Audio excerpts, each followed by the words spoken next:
The last tax incident study by the Minnesota Department of Revenue found that middle-income families in Minnesota pay about 12.3% of their incomes on all state and local taxes, while the wealthiest 2% pay 9.7%.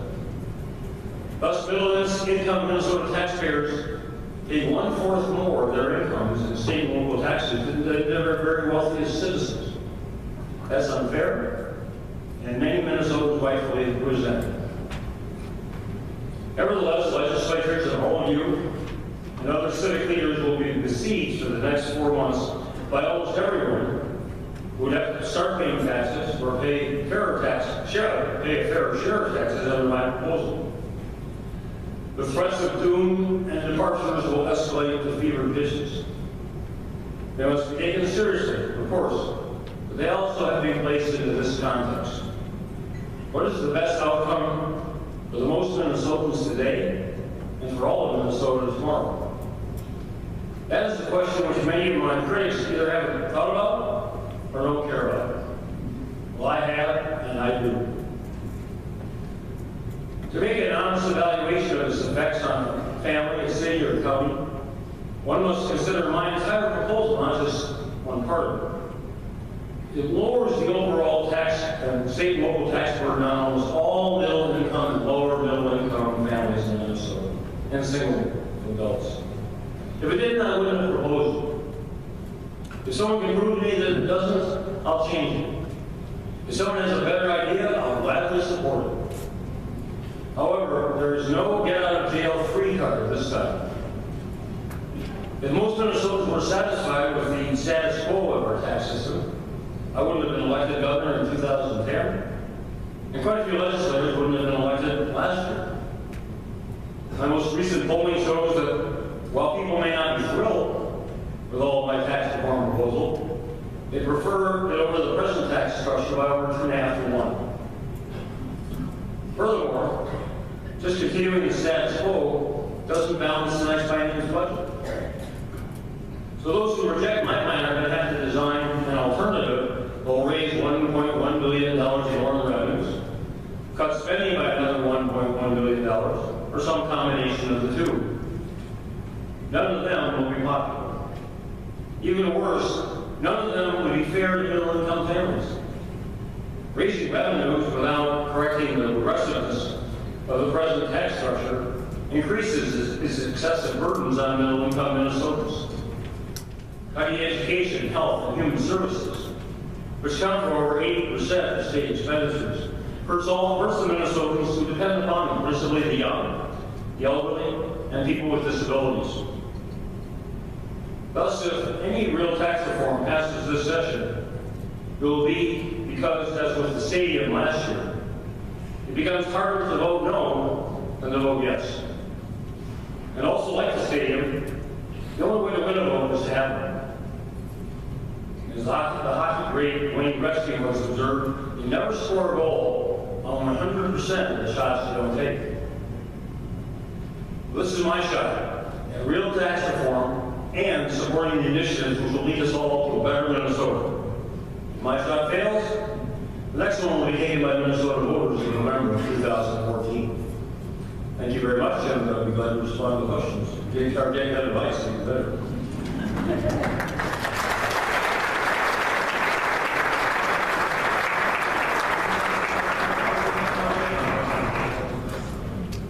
Okay, the governor's agreed to take some questions, so the plan is Scott Schmelcher will stand up in the middle of the room with a microphone, and those wishing to speak, as they line up in front of him, they'll take a turn to speak, so go ahead.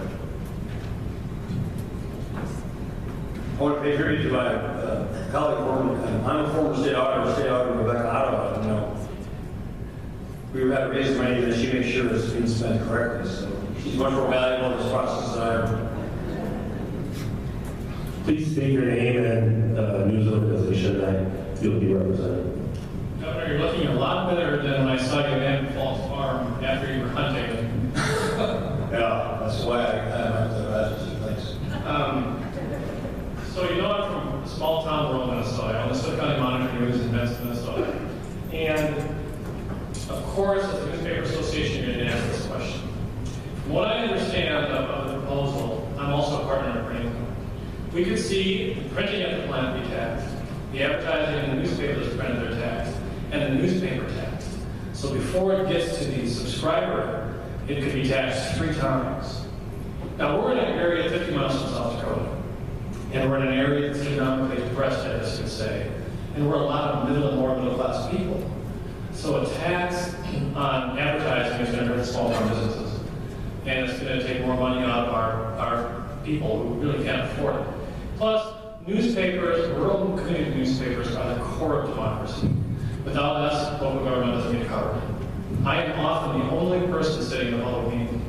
So community meetings and community newspapers are vital to democracy and the way of life in rural Minnesota. And so we want to know the reason behind this tax on advertising and circulation.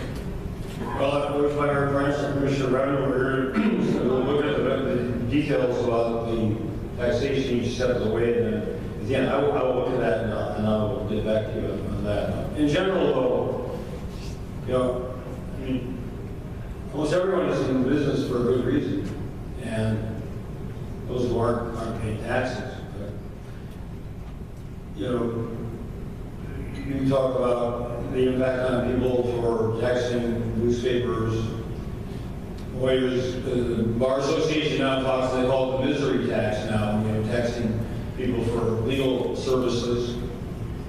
Mall America says that they'll have to shut down if you start taxing clothing.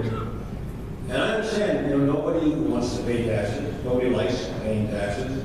And anybody whose taxes get raised or weren't paying taxes and are going to be taxed thinks it's unfair to them. And you know, you can make economic arguments.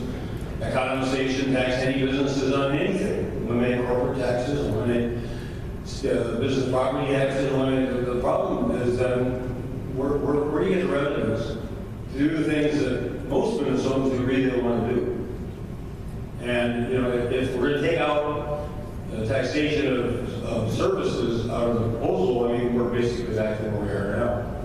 And then we'll have a continuation of the current arrangement where property taxes will continue to spike, sales taxes will remain flat because you're taxing the same things as before. Income taxing will argue that one in the legislature, but the bottom line is we'll come close to covering a $1.1 billion deficit, which is our constitutional obligation.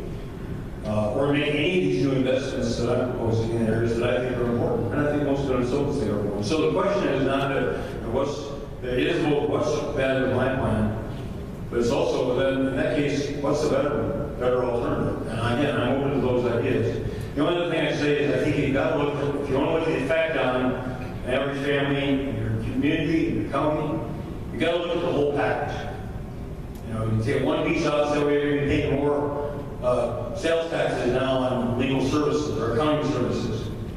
But overall, because we're lowering the rate, sales tax rate on everything taxed from 6.875% to 5.5%, the Department of Revenue's analysis for most Minnesota families and for Minnesota in general, and the consumers in general, that becomes a wash. You pay 5.5% sales tax on more services particularly, and you pay a lower rate. And again, the Department of Revenue has posted a lot of analyses of various communities. If you have a critical one of interest to you, if you contact Bob Hume, my communications director, my office will get you one of this tailor-made your concerns. But overall, 98% of the Minnesotans will not be touched by my tax proposal, which is raising income taxes on only the wealthiest 2%. We'll come out even on sales tax